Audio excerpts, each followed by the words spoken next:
I got so much motherfucking design on right now. Break it down, bring it back, make it clap. I got 3 old thoughts, new guap, wear that thing. Bitches on my line, and you know. Assalamualaikum warahmatullahi wabarakatuh. Saya Amanda Priscilia dari kelas B Ilmu Komunikasi ingin menjelaskan beberapa materi mengenai akidah dalam bidang ekonomi. Islam adalah ajaran yang sangat mengedepankan pentingnya akhlak dalam berbagai aktivitas kehidupan manusia, termasuk dalam bidang ekonomi. Pentingnya penerapan akhlak tersebut di atas dasar pemahaman bahwa segala aktivitas manusia tersebut sebagai bentuk pengabdian kepada Allah Subhanahu wa taala. Akhlak berekonomi dalam Islam dimanifestasikan dengan cara memastikan tercapainya keadilan sosial dengan melarang riba dalam segala bentuknya. Menerapkan zakat memberikan motivasi agar setiap individu berjuang dan berdaya untuk terhindar dari kemiskinan. Akhlak berasal dari bahasa Arab yang berarti tabiat, tingkah laku, ataupun watak. Ajaran akhlak dalam Islam sejalan dengan fitrah manusia. Manusia akan mendapatkan kebahagiaan yang hakiki, bukan yang sementara, jika mengikuti nilai-nilai kebaikan yang diajarkan Al-Quran dan Sunnah, dua sumber akhlak dalam Islam.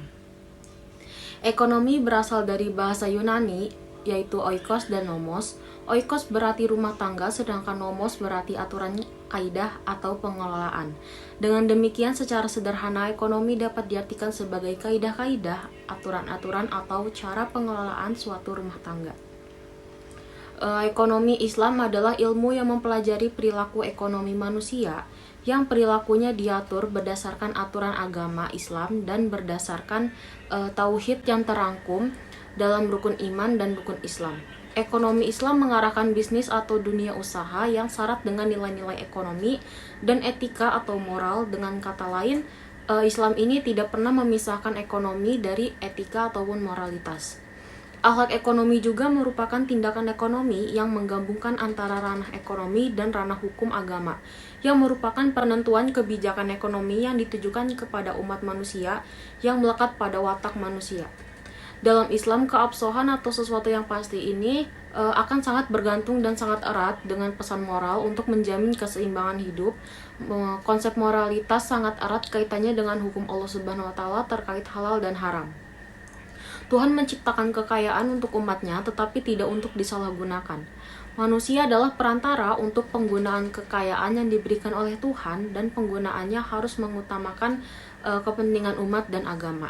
Moralitas juga merupakan tindakan ekonomi yang memadukan bidang ekonomi dan hukum agama, yaitu penetapan kebijakan ekonomi yang ditujukan kepada umat Islam yang melekat pada fitrah manusia.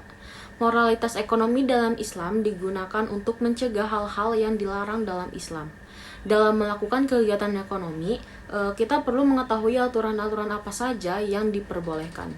Adapun prinsip-prinsip akhlak dalam ekonomi, yang pertama ada prinsip otonomi. Otonomi adalah sikap dan kemampuan manusia untuk mengambil keputusan dan bertindak berdasarkan kesadarannya sendiri tentang apa yang dianggap baik untuk dilakukan.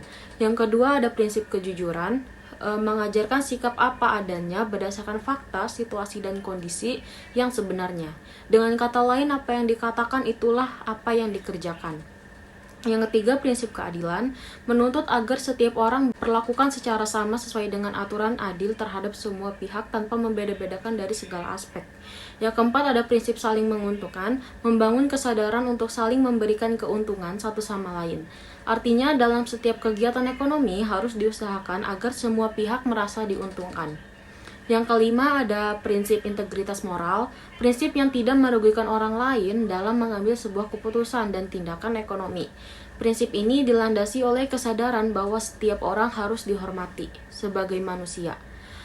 Akhlak dalam bidang ekonomi memiliki beberapa kaitan dengan akhlak-akhlak Islam lainnya, seperti yang pertama, akhlak Islam dalam bidang produksi. Produksi ini dapat diartikan sebagai kegiatan untuk menghasilkan barang atau jasa. Menurut Karpf tahun 1992, yang mana ia mendefinisikan kegiatan produksi dalam perspektif Islam sebagai usaha manusia untuk memperbaiki tidak hanya kondisi fisik materialnya, tetapi juga moralitas sebagai sarana untuk mencapai tujuan hidup, kebahagiaan dunia dan akhirat. beberapa prinsip yang diperhatikan dalam produksi yang dikemukakan oleh Muhammad Al-Mubarak. Yang pertama, dilarang memproduksi dan mengadakan komoditas yang tercela karena bertentangan dengan syariat Islam. Kedua, dilarang melakukan produksi yang mengarah kepada kezaliman. Dan yang ketiga, itu dilarang melakukan penimbunan barang. Yang kedua, akhlak Islam dalam bidang konsumsi. Konsumsi merupakan kegiatan manusia untuk mengurangi atau menghabiskan nilai guna suatu barang atau jasa untuk memenuhi kebutuhan kehidupan. Adapun etika Islam dalam mengkonsumsi, yang pertama ada free will atau kehendak bebas. Semesta adalah milik Allah yang memiliki kemahakuasaan sepenuhnya dan kesempurnaan atas makhluk-makhluknya. Manusia diberi kekuasaan untuk mengambil keuntungan dan memanfaatkannya sebanyak-banyaknya sesuai dengan kemampuan atas barang-barang ciptaannya. Yang kedua ada amanah atau bertanggung jawab. Dalam melakukan konsumsi, manusia dapat berkehendak bebas, tapi akan bertanggungjawabkan atas kebebasan tersebut. Yang ketiga ada sederhana. Islam melarang perbuatan yang melampaui batas, termasuk pemborosan dan berlebihan, seperti menghambur-hamburkan harta tanpa manfaat dan hanya untuk memuaskan nafsu semata. Yang ketiga, akhlak Islam dalam bidang sirkulasi. Akhlak dalam sirkulasi Islam ini berpegangan pada kebebasan dan tatanan muamalah. Manusia bebas membeli, menjual, tukar-menukar barang atau jasa.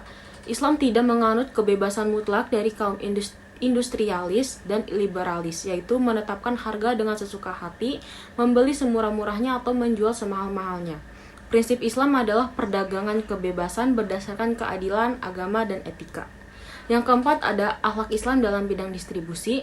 Distribusi adalah suatu proses atau sebagian hasil penjualan produk kepada faktor-faktor produk yang ikut menentukan pendapatan. Distribusi dalam Islam ini merupakan harta yang ada baik diambil oleh pribadi ataupun umum atau publik kepada pihak yang berhak menerima, yang ditujukan untuk meningkatkan kesejahteraan masyarakat sesuai dengan syariat. Yang kelima, akhlak Islam dalam bidang bisnis. Orang Islam ini dalam menjalankan bisnisnya harus sesuai dengan etika dan syariat Islam yang telah diajarkan oleh Rasulullah, yakni harus berlaku adil, amanah, jujur, tidak melakukan bisnis yang mengandung riba, bersikap ramah, dan lain-lain.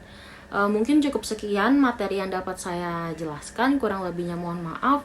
Wassalamualaikum warahmatullahi wabarakatuh.